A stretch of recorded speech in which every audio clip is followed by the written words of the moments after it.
Cilmibaadhayaal ayaa ogaaday in isbeddellada cimilo ee dhulka oo ay ku jiraan barafka iyo kulka soo noqnoqda aysan ka imaanin oo keliya isbeddellada wareegga iyo u janjeerida dhulka milanko fit ayres, balse sidoo kale ay qayb ku leedahay hogga cuf-jiidka Mars.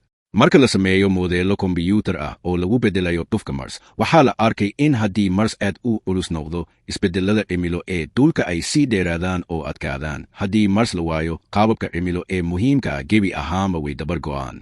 Mars wuxuu door weyn ka ciyaaraa wareegyada hal eber sano iyo 4 milyan sano ee go'aamiya barafyaalka iyo isbeddellada qorraxda ee dhulka gaarayaan. Xitaa leexashada dhulka ahyal tilt waxaa si muuqata u saameeya cuf-jiidka Mars, taas oo beddeli karta sida barafyo iyo xilli roobaadyadu u samaysmaan. Cilmi baaristan waxay sidoo kale muujinaysaa in fahamka saamaynta meerayaasha kale uu ka caawin karo qiimaynta suurtagalnimada nolosha ee meerayaasha kale oo la mid ah dhulka.